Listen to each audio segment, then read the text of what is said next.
কারণ এখনকার সময় বিধর্মীদের উৎসবে অনেক মুসলিমরাও যোগদান করছে বা যোগদান করে, যেটা লক্ষ্য করা যায়, দেখা যায়। সেটা বিভিন্নভাবে সহযোগিতা অনেকেই করে, অনেকেই সরাসরি তাদের উৎসবে জড়িয়ে যায়, কেউ আবার দেখার জন্য যায়, কেউ আবার আনন্দ করার জন্য যায়। আসলে আমাদের জন্য এই রীতিনীতি অনুযায়ী চলা বা বিধর্মীদের উৎসবে যাওয়া কতটা ভয়াবহ অপরাধ এ সম্পর্কে আমাদের জানা অত্যন্ত জরুরি। কেন যেন আগামী কাল থেকেই হয়তোবা বিধর্মীদের একটি বড় উৎসব চালু হচ্ছে। বিভিন্ন জায়গা থেকে আমরা দেখি যে মুসলমানেরা বিধর্মীদের উৎসবে না গেলে, তাদের মেলাতে না গেলে আমাদের মুসলিমদের মনে হয় চলেই না, এরকম একটা ব্যাপার দেখতে পাওয়া যায়, লক্ষ্য করা যায়। প্রত্যেকটা উৎসব হবে ইবাদত কেন্দ্রিক, সেটা যে কোন ধর্মে হতে পারে। প্রতিটি ইবাদত হতে হবে ইবাদত কেন্দ্রিক, যেমন আমাদেরও আছে।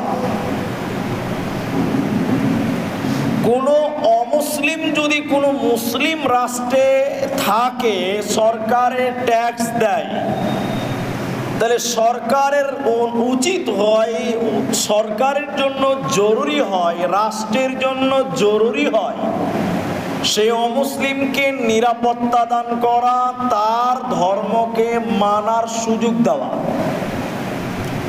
তার জান এবং মালের হেফাজত করার দায়িত্ব রাষ্ট্রের। সে যে ধর্ম মানবে সে ধর্ম মানার সহযোগিতা করা, মানে সুযোগ দেওয়াও রাষ্ট্রের দায়িত্ব। কারণ ইসলামিক রাষ্ট্র বলে তাকে জোর করে আপনার দিন আপনি মানাতে পারেন না। আল্লাহ বলেন লা ইউকাল্লিফুল্লাহু নাফসান ইল্লা উসআহা। দিনের ব্যাপারে কোনো জোর জবরদস্তি নাই। ইতিহাস যদি দেখেন, দ্বিতীয় খলিফা ওমর ফারুক রাদিয়াল্লাহু তাআলা আনহুর জামানাতেই যখন একের পর এক দেশগুলো মুসলিমরা দখল করছিল, অর্থাৎ মুসলিমরা বিজয় লাভ করছিল, তখন ওমর রাদিয়াল্লাহু তাআলা আনহু যারা বিধর্মী ছিল, যারা সংখ্যালঘু ছিল, যারা অন্য অন্য ধর্মের ছিল, তাদের থাকার ব্যবস্থা করেছেন, তাদের নিরাপত্তা দান করেছেন, তাদের ইবাদত করার সুযোগ দিয়েছেন এবং তাদের ইবাদতখানা তৈরি করারও সুযোগ দিয়েছেন। তাহলে রাষ্ট্রের দায়িত্ব হয় প্রত্যেকটা জাতিকে তার ধর্মকে মানার সুযোগ দেওয়া, তার উপরে জোর জবরদস্তি না করা। আর আল্লাহ কোরআনে বলেছেন যে দিনের ব্যাপারে কাউকে তুমি জোর করে টেনে নিয়ে এসে মসজিদে ভরে দিতে পারো না। আল্লাহ সুবহানাহু ওয়া তাআলা মুহাম্মদুর রাসূলুল্লাহ সাল্লাল্লাহু আলাইহি সাল্লামকে সম্বোধন করে বলছেন, লাস্তা আলাইহিম বিমুসাইতির, আপনি দারোগার মতন ব্যবহার করবেন না তাদের সঙ্গে, অর্থাৎ আপনি মানুষকে বেঁধে নিয়ে মসজিদে ঢুকিয়ে দিবেন, এটা যেন না হয়। পিটিয়ে তাদেরকে ভরবেন মসজিদে, এটা যেন না হয়। আপনি দারোগা নয়, আপনি তাদেরকে বলুন, তাদের বুঝান, আপনি তাদেরকে জোর করে মসজিদে ভরতে পারেন না। শুধু তাই নয়, যদি কোনো অমুসলিম কোনো মুসলিম রাষ্ট্রে থাকে, যদি কোনো অমুসলিম মুসলিম রাষ্ট্রে থাকে, তাহলে তাকে রক্ষা করার দায়িত্ব, তার উপরে চাপ সৃষ্টি না করার দায়িত্ব মুহাম্মদ সাল্লাল্লাহু আলাইহি ওয়াসাল্লাম দিয়েছেন। তিনি বলছেন তার উপরে তুমি জুলুম করবে না, তার উপরে তুমি অত্যাচার করবে না। যদি কোনো মুসলিম শাসক কোনো অমুসলিমকে যদি কোনো জুলুম করে, কোনো কিছু করার জন্য পীড়াপিড়ি করে, তার ইবাদত করার জন্য যদি জুলুম করে, কষ্ট দেয়, বাধ্য করে, আমি নবী মুহাম্মদ কিয়ামতের দিন তার বিরুদ্ধে বাদী হয়ে মামলা দাঁড় করবো আল্লাহর কাছে। অতএব প্রত্যেক মানুষ সে তার নিজের দিনকে মানতে পারে, তবে মানবে সে নিজে মানবে। আপনি তাকে ইবাদত করার জন্য আপনি জনগণ সহযোগিতা করতে পারবেন না। ইহুদিরা শনিবার দিনকে খুব মূল্যায়ন করে, ইহুদিরা শনিবার দিনকে তারা খুব মূল্যায়ন করত। তাফসিরে কাবির 5 নম্বর খণ্ডে আছে। তো তারা উটের মাংস খেত না, তারা উটের মাংস খেত না, তারা শনিবার দিনকে খুব মূল্যায়ন করে। একজন সাহাবী তিনি দেখলেন যে এইরকম অবস্থা, তখন তিনি বলছেন ইসলামে উটের মাংস খেতেই হবে এরকম বাধ্যকতা করেন, খাওয়া হালাল, খেতেই হবে এরকম বাধ্যকতা নেই। তার যুক্তি দেখেন, ইসলামে শনিবার দিন আনন্দ করা যাবেই না, সেদিন গুরুত্ব দেওয়া যাবেই না, এরকম কোনো বিধানও নাই। তখন সে সাহাবী বলছেন আমি শনিবার দিন উটের মাংস খাবো না, আমি শনিবার দিনকে মূল্যায়ন করবো, যেটা আমাদের নিষেধ করা নাই।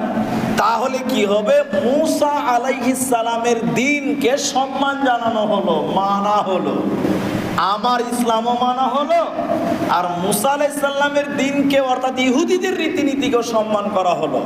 আল্লাহ তাআলা আয়াত নাযিল করে তার বিরুদ্ধে, আল্লাহ আয়াত নাযিল করছেন। নবীকে যখন তারা জিজ্ঞাসা করছেন তখন আল্লাহ তাআলা বলেন ইয়া আইয়ুহাল্লাযীনা আমানু দুখুলু ফিস-সিলমি কাফা ওয়ালা তাত্তাবিউ খুতুওয়াতিশ শাইতান ইন্নাহু লাকুম আদুউম মুবিন। হে ঈমানদারগণ, তোমরা পূর্ণাঙ্গ রূপে ইসলামে দাখিল করো, পরিপূর্ণভাবে ইসলামে দাখিল করো। তুমি ইসলামও মানবে, ইহুদির ধর্ম, ইহুদির রীতিনীতি তুমি লালন করবে, এটা হতে পারে না। আল্লাহ বলছেন তুমি পূর্ণাঙ্গ ইসলামে প্রবেশ করো, তুমি কিছুটা ইসলামের রীতি মানবে, কিছুটা কাফেরদের রীতি মানবে, এটা সুযোগ আল্লাহ কোরআনে দিলেন না। আল্লাহ বলছেন উদখুলু ফিস-সিলমি কাফা ওয়ালা তাত্তাবিউ খুতুওয়াতিশ শাইতান। শয়তানের ইত্তেবা করিও না, ইন্নাহু লাকুম আদুউম মুবিন, নিশ্চয় শয়তান প্রকাশ্য শত্রু। তাহলে ঈদে আপনি মুসলিম সাধারণ নাগরিক হিসাবে বিধর্মীদের উৎসবে, বিধর্মীদের ইবাদতে আপনি সহযোগিতা করতে পারেন না, সহানুভূতি আপনি দেখাবেন না। আপনি তাদের ব্যাপারে, রাষ্ট্র তাদের সুযোগ সুবিধা দিবে, আপনি তাকে জুলুম করবেন না, কিন্তু আপনি তার ইবাদতে সহযোগিতা করতে পারবেন না। তার ইবাদতে আপনি শামিল হবেন না। যত দূর চেষ্টা করা যে আপনি বেঁচে থাকবেন, তাহলে এখান থেকে বোঝা যায় তাদের ইবাদতের সহযোগিতা করা যাবে না, আপনি শুভেচ্ছা জানাতে পারবেন না, আপনি শুভেচ্ছা জানাতে পারবেন না। একটু পরেই বলবো আপনাকে। তাদের ইবাদত করার জন্য তুমি টাকা দিতে পারো না, দান করতে পারো না, চাঁদা দিতে পারো না, একেবারেই হারাম।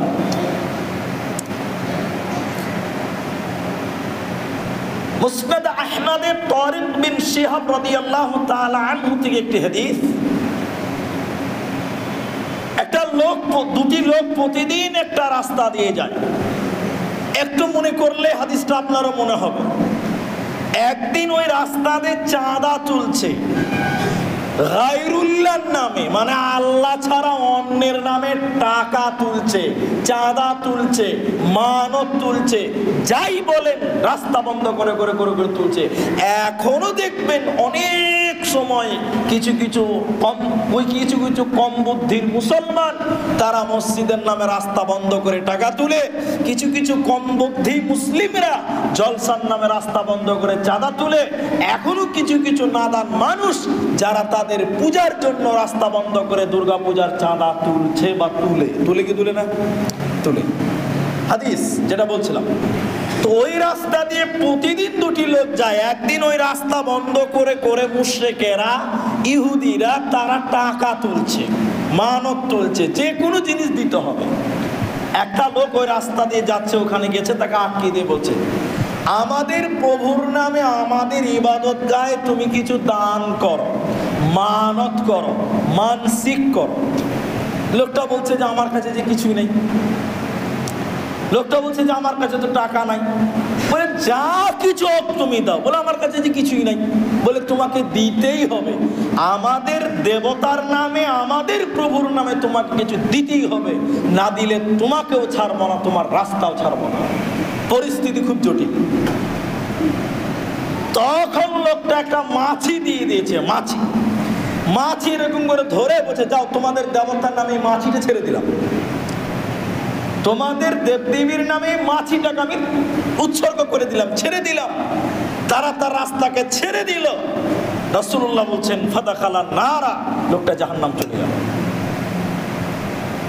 তাহলে আল্লাহ ব্যতীত অন্যের নামে শুধু খালি একটা মাছি দিল, জাহান্নাম চলে গেল, রাসূলুল্লাহ বলছেন। এরপরে দ্বিতীয় মানুষ আরেকজন এখানে এসেছে। লোকটা ইমানদার, লোকটা ভালো মানুষ, লোকটা আল্লাহওয়ালা, লোকটা ইমানওয়ালা। এই লোকের রাস্তা বন্ধ করে বলছে, তোমাকেও কিছু দিতে হবে, না দিলে তোমাকেও ছাড়বো না, তোমার রাস্তাও ছাড়বো না। লোকটা বলছে যে আমি তো দিই না আল্লাহ ছাড়া অন্য নামে, আমি তো দিবই না। আমার কাছে আছে না আছে ওটা প্রশ্ন পরে, আমি দিবই না। আর ওই আগের লোকটা কি বলেছিল, আমার কাছে কিছু নেই। আর এই বলছে আমি দিবই না, থাকলেও দিব না, না থাকলে তো দিবই না, আরো দিব না। লোকেরা পাড়াপাড়ি করছে, জোরাজোরি করছে, না দিলে তোমাকেও ছাড়বো না, তোমার রাস্তাও ছাড়বো না, তাও দিবে না। অনেক জোরাজোরি করার পর লোকটা দেবে না। স্থানীয় মুশরিক কাফের ইহুদিরা তাকে ধরে নিয়ে এক কূপে তার গলাকে আলাদা করে দিল, জবাই করে দিল, দ্বিখণ্ড করে দিল। রাসূলুল্লাহ সাল্লাল্লাহু আলাইহি ওয়াসাল্লাম বললেন ফাদাখালাল জান্নাহ, লোকটা জান্নাত চলে গেল। বলুন সুবহানাল্লাহ। তাহলে এই যে মুসলিম হিসেবে, ইমানদার হিসেবে ইচ্ছা করে যে পূজার মণ্ডপে যে চাঁদা দিচ্ছেন, আপনি অপশনই রেখেছেন যে আমি ওখানে দিব 2000 টাকা, তাদের সঙ্গে চলতে হবে। সব সম্পর্ক ঠিক আছে, বাট ইবাদতের ক্ষেত্রে আপনি ওখানে দিতে পারবেন না। কেন?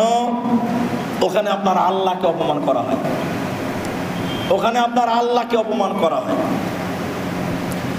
ওখানে আল্লাহ ছাড়া অন্য কারো কাছে মাথা নত করা হয়, আল্লাহ ছাড়া অন্য কারো কাছে সাজদা করা হচ্ছে, আল্লাহ ছাড়া অন্যকে উপাসনা করা হচ্ছে। এই জন্য ওখানে আপনি কোনো সহযোগিতা পাবেন না, এবং সেখানে আপনি যেতেও পারবেন না, সেখানে আপনি দানও করতে পারবেন না, মানসিকও করতে পারবেন না। তবে রাষ্ট্র তাদের কোনো বাধা দিবে না, কথা মনে রাখবেন। যদিও ইসলামিক রাষ্ট্র, তবু তাদেরকে বাধা দিবে না, তারা তাদের ধর্ম মানবে, তাতে কোনো অসুবিধা হবে না। কিন্তু আপনি নিজে সেখানে কোনো দান করবেন না, সহযোগিতা করবেন না, সেই ইবাদতের কোনো সহযোগিতা আপনি করতে পারবেন না। মুসলিম দেশেও যদি থাকে, আপনি মুসলিম, ঠিক আছে, আপনি আপনারটা করবেন, সে তারটা করবে। আল্লাহ বলছেন, আল্লাহ সুবহানাহু ওয়া তাআলা বলছেন, হে লোক সকলেরা, হে মুমিনেরা, হে আল্লাহওয়ালারা, মুশরিকেরা, আল্লাহ ব্যতীত অন্যের যারা ইবাদত করে, তোমরা তাদের প্রভুকে মন্দ বলিও না, গালি দিও না। কথাই একই। আল্লাহ বলছেন, হে ইমানদারেরা, পৃথিবীতে যারা আমি আল্লাহ ছাড়া অন্যকে ইবাদত করে, অন্যের পূজা করে, অন্যকে ডাকে, অন্যকে সাজদা করে, তোমরা ইমানদারেরা ওই মুশরিকদের দেবতাকে, ওই মুশরিকদের আল্লাহকে, ওই মুশরিকদের প্রভুকে তোমরা গালি দিও না, মন্দ বলিও না। কেন?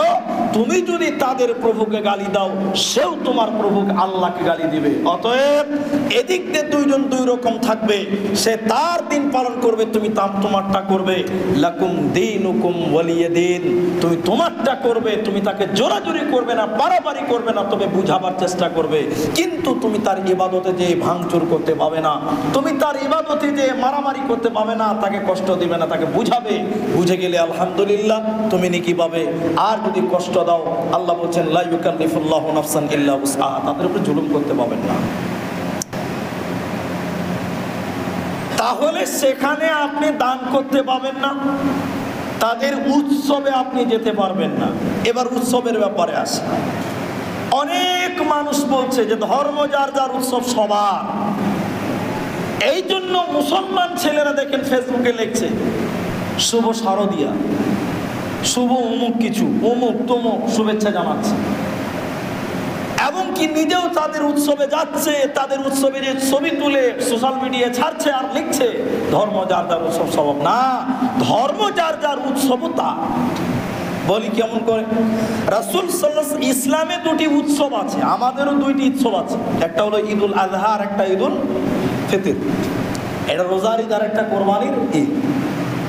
পয়েন্ট নোট করে বোঝার চেষ্টা করেন। এক, রাসূলুল্লাহ সাল্লাল্লাহু আলাইহি ওয়াসাল্লাম মদিনায় গেলেন, মদিনায় যাওয়ার পরে দেখলেন মদিনাতে দুদিন তারা খুব আনন্দ ফুর্তি করে। তারা ইহুদি, তারা ইসলাম বুঝে না, তারা ইসলাম ভালো করে বুঝতো না, নতুন নতুন কিছু মুসলমান হয়েছে। নবী গিয়ে দেখলেন তারা 2 দিন খুব আনন্দ করে, কিছু কিছু নতুন মুসলমানও আছে। রাসূলুল্লাহ বললেন, শোনো তোমাদের এই 2 দিন বাতিল, তোমাদের এই 2 দিন বাতিল। শোনো, তোমাদের উৎসব হিসেবে আল্লাহ দিয়েছে 2 দিন, আমি নবী বলছি সেই 2 দিন তোমাদের ওই আনন্দের জন্য, উৎসবের জন্য আল্লাহ 2 দিন দিয়েছে। শোনো আমি বলি সেই 2 দিন, 1 ঈদুল আযহা, 2 ঈদুল ফিতর। তাহলে যে কোনো উৎসব, প্রত্যেকটা ধর্মে উৎসব আছে, উৎসব হবে ধর্মের সঙ্গে জড়িয়ে, অতএব ধর্ম যার যার উৎসবও তার। আর একটু খোলাসা করে বলি, আমরা কুরবানির ঈদে আনন্দ করি, পশু জবাই করে। আমরা কুরবানির ঈদে আনন্দ উদযাপন করি কিভাবে?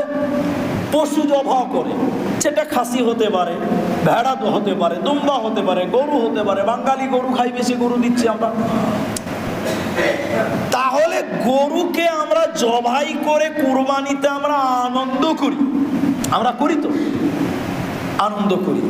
আবার ওই গাভী গাইকে দেখেন, ওই অমুসলিম ভাইয়েরা তারা উপাসনা করে, তারা ইবাদত করে, তারা পূজা করে, করে না?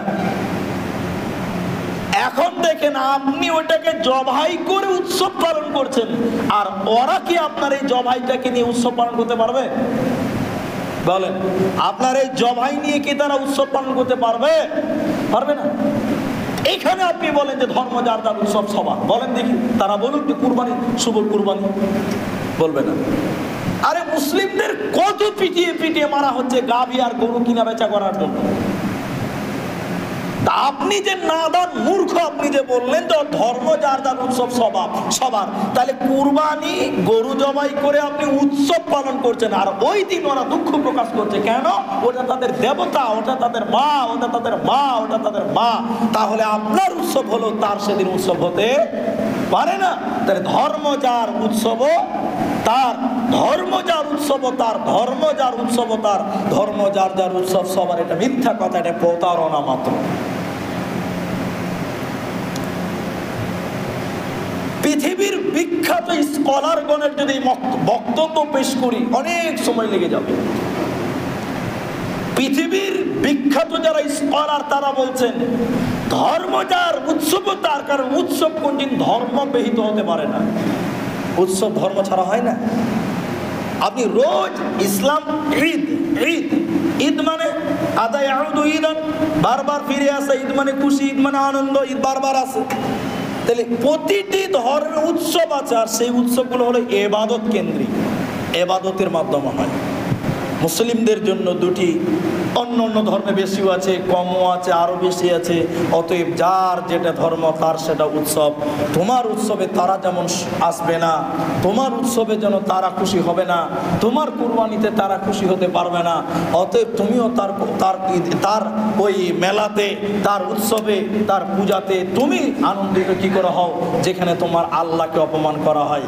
দুঃখজনক হলো এটাও সত্য, অনেক জায়গাতে ভ্রাতৃত্ববোধ বজায় রাখতে গিয়ে দেখতে পেলাম দুর্গাপূজার মেলাতে মুসলিম দুর্গাপূজার কমিটিতে মুসলিম যুবকদের নাম আছে।